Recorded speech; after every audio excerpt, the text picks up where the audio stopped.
Pittsburgh Steelers fans, welcome back. The after party. Hopefully you are just joining us again. Hopefully you listened to the Steelers preview where we talked about quarterbacks and Antonio Brown and Juju Smith-Schuster. But I want to mention that if you're watching this on YouTube or if you're, wondering what the rotation is, the podcast for our shows, they don't go back to back. They do, but not at the same time. So the Steelers preview podcast will go out probably about 5 a.m. tomorrow. And then this will be published around 1 p.m. for your drive home. So you have two shows, just like the Stat Geek does on Tuesday nights. Here we go, the after party. Let's get it started with the fact that the news this week, besides Antonio Brown, was Kevin Colbert got a new contract. 1 year. Wow. 1 year. But that's what they said. Is I don't want people to think that that was like a slight on Colbert that, oh my gosh, they only paid him for. No, they did that because he wants to go year to year. He said that last year. They're just probably saying that's fine with us. He's good until after the 2021 draft. Your first reaction, Bryan, when you heard the news was? Great. But my other reaction is the fact that, I think that will be his last year because I don't think I was talking about this the other day. I don't think he wants to mess with the collective bargaining agreement. I think that's his retirement. I never thought about that, but that's a good point. Dave, what about you? What did you think? I expected it, and I'm glad they did it sooner than later. So that wasn't, if not, they were going to have to start looking to put people in place for as soon as the draft was over. So it was just better to know it now before even free agency or anything hits. And don't care how much his contract is. It doesn't count towards the salary cap. Do what you got to do.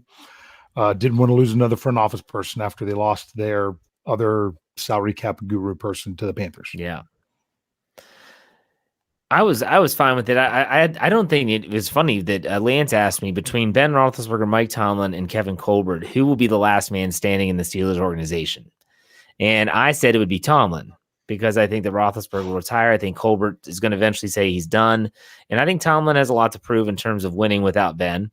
But he actually said he thought Colbert would be the last man standing, and that Colbert will be the one that's kind of wanting to rebuild the team. And he thinks Tomlin will get out while the getting's good. When Ben's gone, he thinks Tomlin's gone. I'm not sure if that's going to happen, but that was his prediction on the Standard is a Standard, which aired last night, which is Wednesday. Make sure you check us out every Wednesday at 9 p.m. or roughly Eastern time.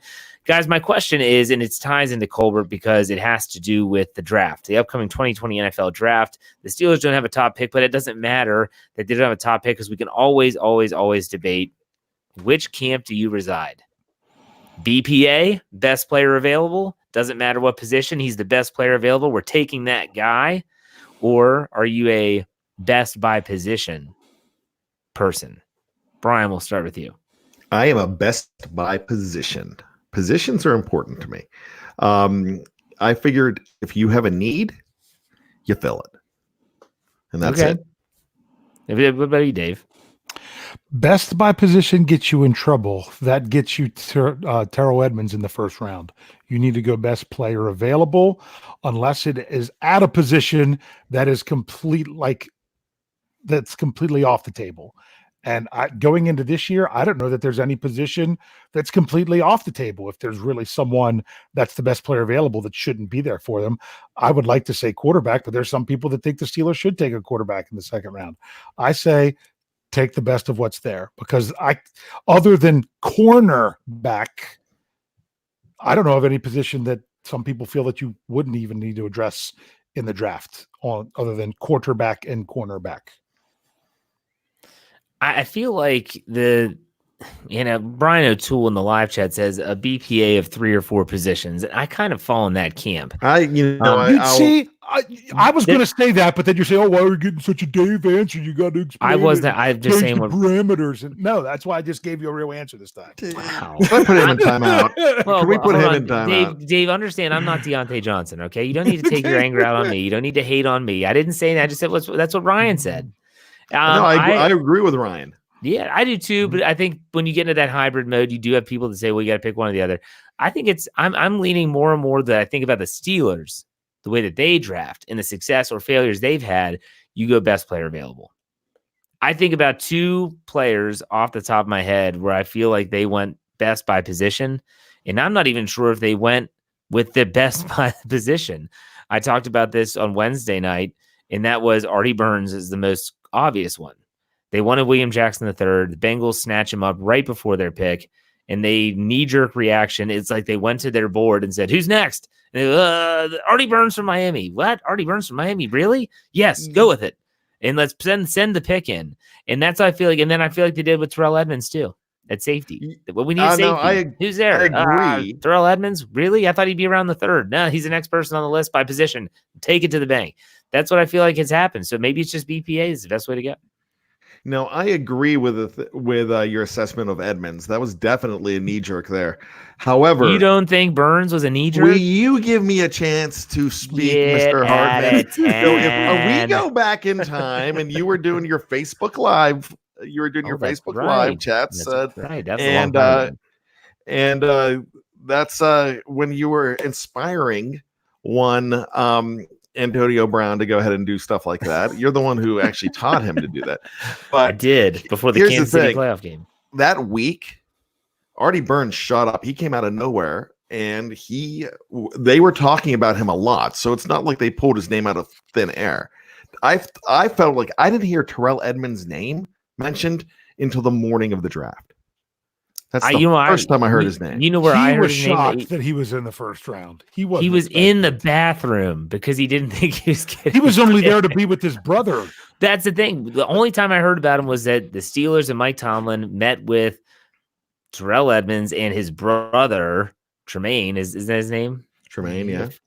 Okay, I was hoping I didn't mess that up, but still, it's like everyone thought, well, they're meeting with the younger that went to Buffalo. And Terrell is tagging along. Like that's what it felt like, you know? By the way, what is Terrell's real name? You've said this before, and I can't remember. Dave, do you know? I didn't care enough to remember when he quizzed us the last time. Nice. What a jerk. Oh, man. Fedarius. Rolling. Fedarius. Fedarius or Ladarius? No, because Farrell Edmonds was his dad. Is his dad, and it's Fedarius. We don't need another Ladarius. Which I talked to one Mrs. Hartman, and she said that Jeff was almost Fedarius Hartman. It's true. Yeah, my mom's probably in the live chat talking about it now. Well, we're Instagramming each other. Yeah, there you go. Yeah, we go way back. There's the whole thing with Edmonds that a lot of people. There's always been this whole semi-conspiracy theory. Not conspiracy theory, but I see what you're going with there, Jefferson. That the whole reason that the Steelers did not trade down when they should have there was because Ryan Shazier was there to announce the pick. And then the other reason they went with Edmonds was because he was actually in the building, which made it even more special. And you know what you do? You can't do something like that. That completely destroys the franchise. And there's no way the Steelers would be that ridiculous for that to be the reasoning behind it. But it's still a talking point. That's like a tinfoil hat discussion there. You know, conspiracy theorists abound. Well, that's like being at the Oscars and like, hey, we forgot who's going to be best actor, but let's go ahead and throw in Carrot Tops here. Let's give it to him because hey, Brad Pitt didn't show up. We'll give it to Carrot Top. Yeah, Carrot Top on that one, I guess. Yes, Jeff is bullying Dave again. Dave, you can take that off. There we go. All right. So let's talk about Landry Jones a little bit. And so BPA and best by position, I think, is everyone has their own opinions on it. And there's never going to be a right or wrong because everyone has differing opinions, and that's fine. ESPN, because the XFL is getting ready. I see you, Job, man. I'm not even touching that. So for me, I was looking at the ESPN today. I was like, holy crap, the XFL starts Saturday. It's going to be on ABC. And one Landry Jones, former Oklahoma Sooner, turned Pittsburgh Steeler, turned unemployed, is the guy for this league. Like they're trying to build this league with Landry Jones as like a mainstay. So the article was all about what happened to Landry Jones after he was out of the NFL. It was really kind of depressing. And he ended up going and working construction. And he thought that he was going to own his own construction company and that he was going to make money that way. But he was when he told the story of how he found out that he didn't make the Steelers. That was like, wow, like, really? So he talked about how he and his wife typically, when it came down to the last day, cut down day, they would be really nervous sitting by the phone. Please don't ring. Please don't ring. Because if it doesn't ring, you made the team. And so he said, all of a sudden, I've been there for 5+ years and I'm just playing with my kids in the basement, not even concerned. And the phone rings and it's Mike Tomlin. And Mike Tomlin, what does he say? Hey, Landry, turns out you're on the wrong side of things here. We need you to come in and turn in your playbook. What? You're on the wrong side of things. Looks like you're on the wrong side of things. You need to come and turn in your playbook. And that was after they didn't even play him in the 4th game. He had already had the game plan for Cleveland in week 1. He had the game plan. Like they had given him the playbook. He had gone over the game. He was prepping for week 1 in Cleveland. That was the first game that year. That was the tie. And he gets a phone call from Tomlin. So that makes me say, what happened, between the end of you said they didn't play him in week 4, right, Dave? That was just nothing but that's why everyone's like, oh, well, they're splitting it between Dobbs and Rudolph to see, maybe they're trying to showcase Dobbs to trade him or who's going to make it or, that's what they were saying because they knew what they had with Landry Jones. Well, they knew what they had and they liked what they saw better in that week 4, I guess. You know what that tells me? What's that? It tells me that really wasn't Tomlin's call.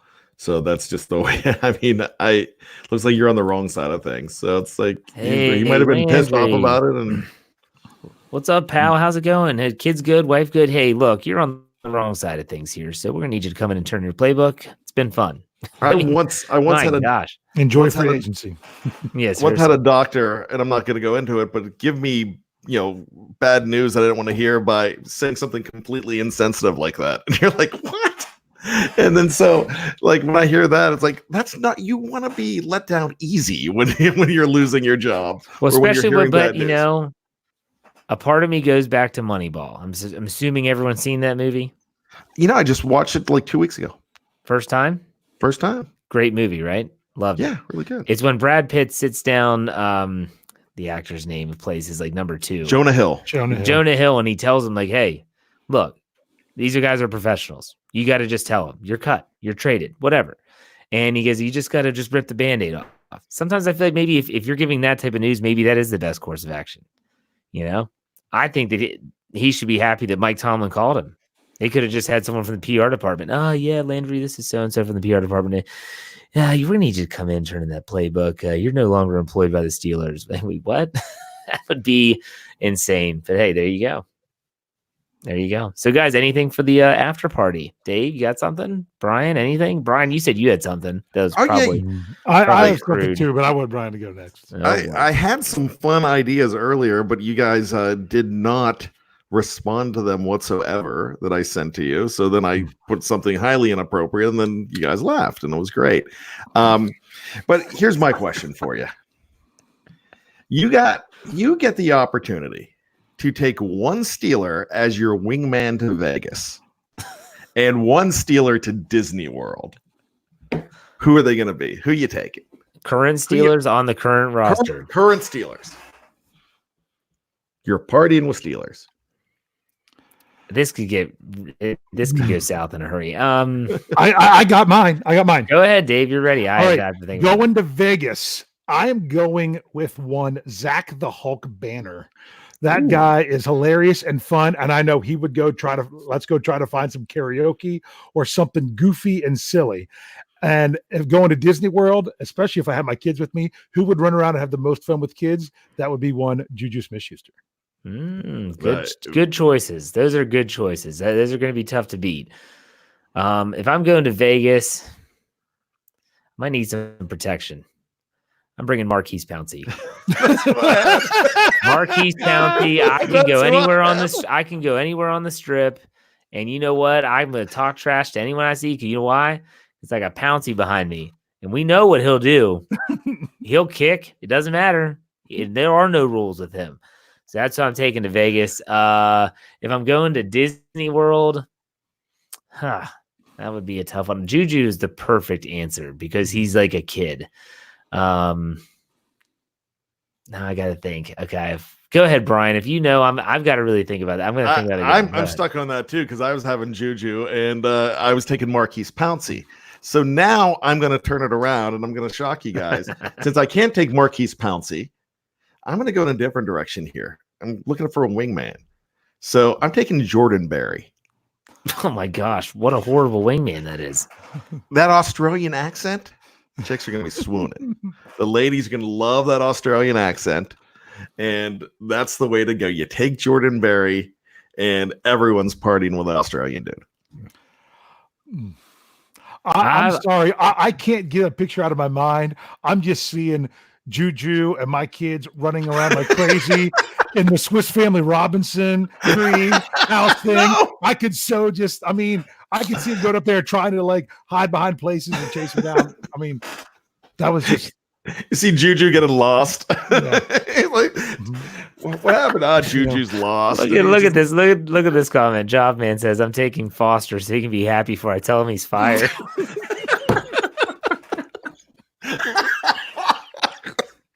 That's awful. You know who I would probably take? I'd probably take Cam Hayward because I have 5 kids. He's a large man. He can keep an eye on everything, and he can just corral those kids with those big long arms. Get over here. That's who I'd probably take. That or Big Al, Alejandro Villanueva. He can keep an eye on him too. So that's where I go. I'm thinking, holy cow, 5 kids in that place. Kill me now is what I would think. But you hit the nail on the head. Juju was perfect. A friend of mine just saw Joe Hayden in Disney World. Yeah. Right before the Pro Bowl. Yeah. He just saw him there. TJ Watt would be fun to take to Disney World. And Jerry Van says TJ Watt, we can sack some babes. So, yeah, there you go. Yeah, I was going for. That's why I was going for Jordan Berry. I'm not gonna read it.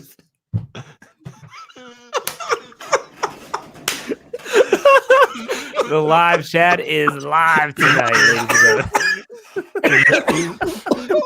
Randy Land. Randy Land gets to go to Disneyland. That's a quite the conundrum. Ooh. All right, Dave, go ahead. Have fun following. This is we're gonna take a complete 180 here, and we're gonna stop laughing, and we're gonna shed some tears because last week Bryan Anthony Davis told us something about himself that he's a crier. So I'm going to ask you guys this. Now, you ever just have those things in life, whether it's live or you watch a video or you hear a song, and sorry, these comments are great. Where it just kind of gets you, like I know, like every single time I see someone from our military come home and surprise their kids, man, that gets me every time. Absolutely. I want to know: is there? I'm the downer, Dave. Is there a sports moment? It doesn't have to. It could be Steelers, or it could just be. Is there a sports moment that either in the moment, or anytime you think about or relive that moment, it just really gets you, and you're almost going to pull that Bryan Anthony Davis. Oh my gosh, I could do an entire show on this. I might poke fun at Bryan. I'm a super emotional guy ever since I've had children, especially when you see things that can draw the connection to anything from mortality to whatever. Shoot. I know that I can't watch the entire Jimmy Valvano speech from the ESPYs. That's not even really sports related, but I hear that and it's just that's a gut punch. For me, you go crazy. That's not a sad moment. I'll go 1980 Olympics. Wasn't even alive. The U.S. beats Russia in the Olympics. Do you believe in miracles? There's something about that moment. I don't know what it is. I wasn't even alive for it, but I've learned so much about it as a kid that grew up playing hockey. I love watching those. That's a good one. The Jesse James catch. Good call there, Tanya. But there's something about the U.S., and maybe it's because I also had an infatuation with Rocky, and Rocky IV was always my favorite. And you have the Russians and the machine, and somehow this young underdog country rises up and does the unthinkable. There's always something very emotional for me about that final second. And Al Michaels on the call with, "Do you believe in miracles?" Yes. And then when the movie Miracle came out, it made it even worse because that was such a phenomenal movie for me. My goodness, it was phenomenal. But that's just one. I mean, there's Steelers in the Super Bowl 43. My son was just born. He was born in November of 2000. That was my daughter. She was born in I went July. into his crib, wrapped him in a terrible towel, and brought him out into the living room because I was like, he has to be here in some way, shape, or form for this. And yeah, I got emotional, and I still do kind of get emotional because it brings back all that stuff. Bryan, I mean, you're saying you're crying at commercials. I don't know where you're going with this, but go for it. In the arms of the angel. Immediately, immediately I was going to say, when they drafted Artie Burns is what I was going to say. Go ahead, Bryan. What is it for you? Well, I tell you what, one of the worst moments I've ever had as a fan was watching Ryan Shazier go down. Oof. That was my worst moment as a fan watching a game. But if we're talking inspirational, it's what you just brought up. And the reason that was so inspirational for me is because it was my first one as an adult. And you remember your first Steeler, Super Bowl as an adult. And that whole thing was just such a special time. I mean, like I was talking about last week, that 95, 96 Super Bowl 30 was amazing for me, even though they lost. I can still watch the highlights to that game because I just remember how I was feeling and where I was in the world at the time. But I'll never forget when that ball hit the turf out of Aaron Bailey's belly, and we realized that the Steelers were going to the Super Bowl for the first time in 16 years.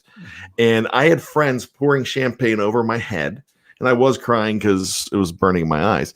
But champagne really stings, I will tell you that, when you get it in your eyes. But it was just a special moment. I just felt amazing at that time. So that was one of those inspirational moments that where I really felt it. The live chat is live tonight. We're getting some really good comments. Yes.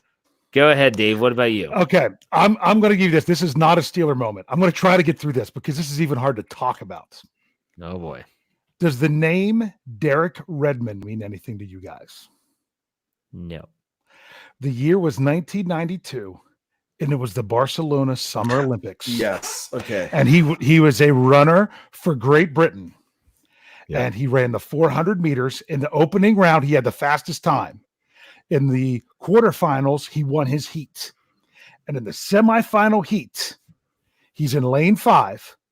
He gets about a little bit past halfway down the backstretch. 400 meters is one lap around the track, for those of you who don't know. And boom, he comes up limp and he hits the ground. He tears his hamstring. And he is down and he is crouched. And some people are coming up, and some of it was even cameras, which is like, get out of here. And some people come out to check on him, and he gets up and he decides, he knows at this time, this is probably it for him. And he's going to finish his last race in the Olympics. And he starts basically hopping on one foot, barely touching the toe to the ground of his right foot. And he makes it around the curve. And before he gets around the curve, you see security trying to stop someone from running on the track.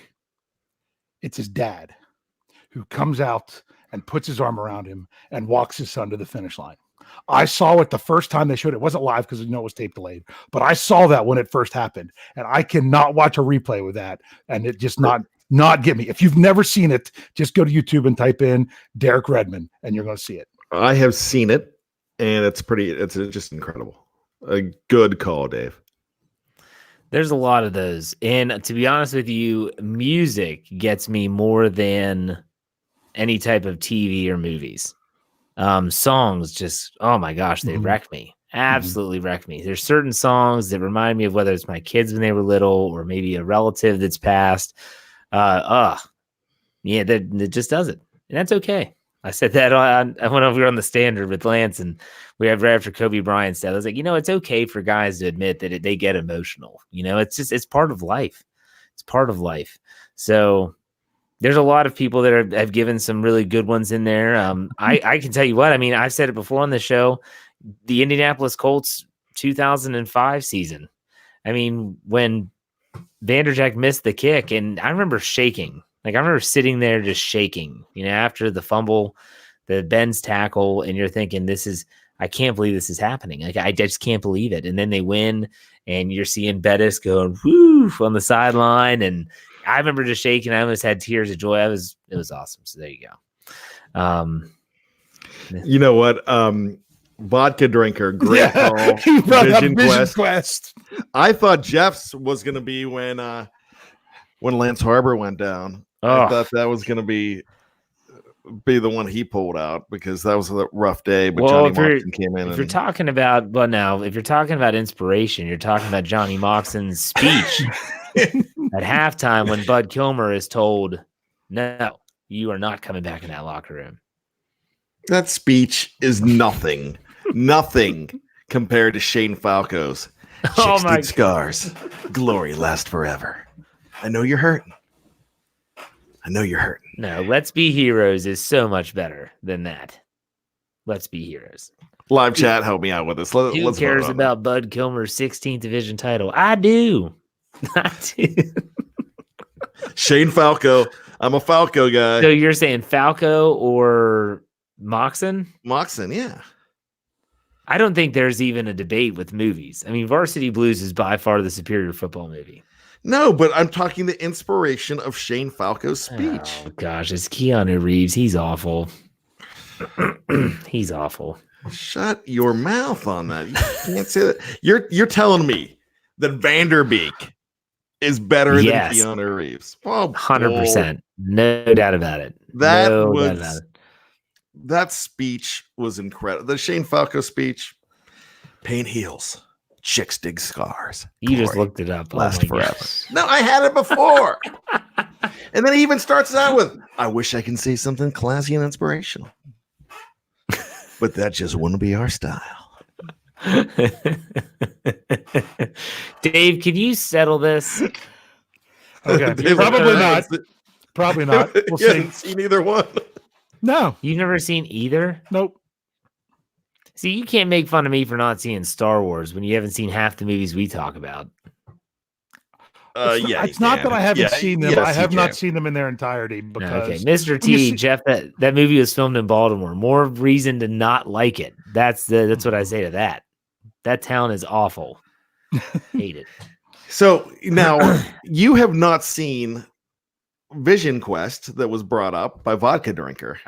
Jeff, it's an incredible movie. It is incredible. You've said this about a million movies. But you will never know. This is one of my favorites. Vodka helped me out on that. It's a great movie. What's it about? You would actually like it. It's a high school wrestler that tries to go down in weight to fight the best wrestler. And fight him like he's like actually fighting? Well, wrestling. to wrestle. Okay. And he finds love with a young drifter along the way. Gosh. Well, an older drifter. She's 21. He's 18. There's a speech in that movie about Pele that is fantastic. One of my favorite movies. 1985. Good soundtrack too. See, Vision Quest just sounds like a bad 80s sci-fi movie. Is just what it sounds does. like. That's what I thought. It's not though. It's not. Like Mystery Reed Alaska. Overland, Bill Pullman speech. Awful. Good speech. Yeah. Best movie speeches. There you go. Wait a second. Bill Pullman's in the movie? No, this was in Independence Day. Oh, I was going to say. I was like, Bill Pullman is in Vision Quest? No. But I know who Bill Pullman is, yeah. So, you know what? I mean, it's getting some love. Matthew Modine is getting some love with Vision Quest. Jeff, you would actually thank me. Mystery Alaska? No?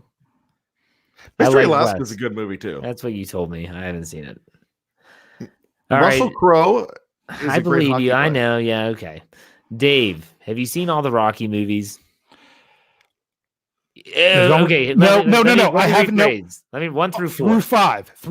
Okay. Through 5. Not through 4. We can. Yeah. You can take 5 and you can put it right into a fireplace and throw it into the street. Doesn't matter. I've seen through 4. Let's go with rank them. Rank 'em, best to worst. I like 4 is my favorite. Okay. I don't know. I mean, I don't. Oh man, people are going to think I'm crazy, but I It's like actually, saying which kid you don't like. I would, yeah, exactly. Honestly, you can easily rank them. I would probably go in reverse order: 4, 3, 2, 1. I could definitely get on board with that. Nope. I know I'm not saying I agree with it, but I could get Yeah. on board with it because each of those is really, really good. And in each its own one way. builds to the next one is the other thing, though. So, I mean, would 4 be nearly as good if it wasn't for the other ones? Well, that was its own kind of story. Yeah, line. but didn't I really mean, think it built off but it. you other had to than- already, understand what was going on with Rocky and Apollo in order to appreciate what's going on in the beginning of 4. What right? about you, Brian? He went 4, 3, 2, 1. I'm still going 1. Mhm. I've got to Okay. go 1. 2, I've seen the most, but I love 4. I love me 4, except for I just don't love the one part I don't love is at the end when the Russians are. I wish the Russians weren't cheering Rocky at the end, but I know you guys like that stuff. But 1, 4, 2, and I love 3, but of those 4, I mean it's still awesome. So you said 1, 4, Three's 2, awesome. 1, 4, 2, 3. I'm gonna go 1, 4, 2, 3. I'm going to agree with Brian when I think about it. 1, 4, 2, 3, because I think you have to put 1 up. I mean, 1's just amazing. And 2 is awesome because 2 has one of my favorite scenes of all time. And that's obviously, I've talked about it on the show before, is when Adrian What are wakes we up. waiting for? What are we waiting for? And you just hear the bells ringing. And that's when the awesome training montage starts. Have you seen the Creed movies? I've seen the first one. See, I did too. And I've not seen the second one. I heard the second one is really Jeff, good. how can you watch that movie now? It's not animated. Because I care enough to watch it. I saw mine on a plane. I thought you only watched animated movies. No, to be honest with you, I saw it on FX and it literally took me a week to watch it. I was like, oh, I'll watch 15 minutes of it now. Oh, I'll watch 20 minutes of it now. It's really took good. me a while. I Really thought the good. first one was good. I want to see the second one. I'll tell you back to 1 real quick. The original Rocky, the best scene in that movie. He's lying in bed with Adrian, and he's like, "I just don't want to be another bum from the neighborhood." And if you can't feel it when he's explaining his motivation for being in this fight and his nerves through it, it's just amazing. So that's me. I just don't want to be another bum on the blog site. Did you like what was the movie that came out after 5? What was that one called? Rocky Balboa. Balboa. I actually thought that one wasn't bad. I like that. And you know what else came out at the same time was the 4th Die Hard movie. Or the 4th Die Hard movie. Is that That's the one where they go to Russia, right? He's getting his son. No, they didn't go to Russia. That was the one. Oh, no, this was the fire sale. Yeah. And the reason I'm bringing that up as well as Rocky, that was a good one. I like that. Rocky Balboa, is they just went back to the character driven, the roots of the character, and everything you like about them. Yeah, and they didn't get too fancy. They just, I mean, it was like retro goodness. but I actually thought that Die Hard was really good compared to the one that came out after that. I don't know. Oh, the Russia one? Yeah, I didn't think that was very good. Okay, so I believe the one we're talking about is Live Free or Die Hard. Yes. And the last one with his son, with the John from the McClane Apple Jr. is or whatever. There you go. Justin Long. Yeah, he was in that. He's just not that into you movie. Yeah, Justin Long. But I guess a good day to Die Hard was Russia. Yes, you are correct. Now, Snowman puts $5 in the tip jar. So, I mean, he puts in $5 into the after party. You got to show it off. You got to see what's up. What's up to Snowman? He's our biggest contributor. We appreciate you as always. He said, Jeff and the guys, what songs get to you, make you emotional? For me, it's Faithfully by Journey. That's a good tune. That's a good tune there. Your snowman, faithfully. You know what song doesn't get me that most people might be surprised is Cats in the Cradle by Harry Chapin. It just doesn't get me, you know? I mean, everyone's like, oh my gosh. Yeah, the story's sad as all get out. And if you never heard it and you have a son, go listen to it. Cats in the cradle and the silver spoon. Little boy blue and the man on the moon. When you coming home, son, I don't know when. We'll get together then. So what's your answer, Jeff? What song does get you? There's several. There are several. I could be here all week. I mean, seriously. A lot of them are Jimmy Buffett songs. Like, for instance, my oldest daughter is named after Jimmy Buffett's daughter. And Jimmy Buffett's first daughter was Savannah, and we named our first daughter Savannah as well. I mean, his music resonates with me in so many different ways. But there's the one that gets me the most is actually a Jack Johnson song. If you haven't realized it yet, I am a mellow kind of music guy now. He has a song that's called Go On, and it's about his kids getting older and his kids growing. And it is just, oh my goodness. Like, it just, heartstrings are being tugged. But at Jimmy Buffett, there's a song that's called There's Something So Feminine About a Mandolin. And you hear that title and you're thinking, that sounds ridiculous. And there's a whole storyline about his daughter, and he's there. They're playing music, and his daughter's there, and he's wondering, will she grow up and will she have the itch to sing and to play? And it's just, I could go on. I seriously, for me, I could literally go through songs that get me choked up all day because it happens all the time. That's just me. Dave, what about you? Okay. One year when I was teaching high school, it was Christmas time when my students would be working. I would sometimes turn on some music, and they're like, "Oh, you've got to play the Christmas Shoes song. It's the saddest song ever." I'm like, "No, that song's not sad." And they're like, "Oh," I'm like, "You want to hear the saddest song ever?" And I played them this song, and I literally had my entire classroom in tears. It's a song. It's actually by a contemporary Christian artist. His name is Mark Schultz, and the name of the song is called He's My Son. And it's a story about parents dealing with their sick child. Mm. And if you've never heard it, I mean, what really gets you is if you listen to the live version and hear the story building up to it. He actually did it as a tribute to it was like a kid in his youth group and his parents and stuff like that. And then he talked about it before and after the song and told the whole story that's one of those that get you. I like someone said renegade. But if you don't want to, the song's He's My Son by Mark Schultz. Jeff, if you listen to that, you especially being a dad, you're going to you will lose it. Brian, any songs pulling the heartstrings for you? Well, Snowman, just God bless him, man. When I read that, so when I think about songs that really turn on the waterworks, it's a tie. It would be between Real American by Rick Derringer, the Hulk Hogan theme, and the other one would be Tub Thumping by Chumbawamba. I knew you couldn't take this serious. I knew it. We're here telling honest stories, and here he comes in with, what when you said, I'm Real American, I was like, here we go. He's going to say something asinine. I said that last show. I'll say it again. Honestly, I thought he was going to go with Tom's Diner by Suzanne Vega.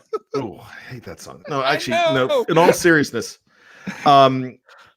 oh my gosh, Isaac, stop for a second. This is so true. The Up theme song, that whole freaking starts of the movie makes me cry. Oh, I know. When the old man and oh my gosh. My daughter, when she saw it the first time, she's like, what is going on here? I don't understand. My dad watched that movie with my kids, and he's almost in tears, and my dad is not a crier. He goes, what are we watching? And I'm like, it gets better, I promise. It's not the end of the movie. It's the beginning that gets you. That's what's crazy. Just wait until Kevin shows up, and then it gets better. Trust me. But go ahead, Brian. Okay, so there's three, actually. One, just American Pie always gets me, and it's because of my father-in-law.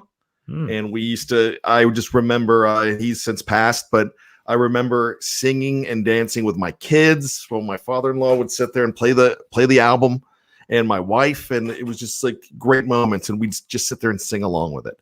It was always a favorite of mine, but now my wife can't even listen to the song now. But when I think of songs that really get to me, one is Carry On by Fun. Okay. Came out in the last 5 years. Absolutely. If you're lost, I know what you're talking about. Yep. What a wonderful song. The other one is Drops of Jupiter by Train. Wow, you went like contemporary modern. Like you went like early 90s, 2000. I never thought that you would be saying that. Yeah, I mean, I never thought I'd be saying that either. One. Wes had a good one. What does he say? Don't take the girl. And Youngin, I saw your comment. I'm going to check that one out. Thank you. Live Like forget, You're Dying is another good one. And I changed it to Live Like You're Bryan.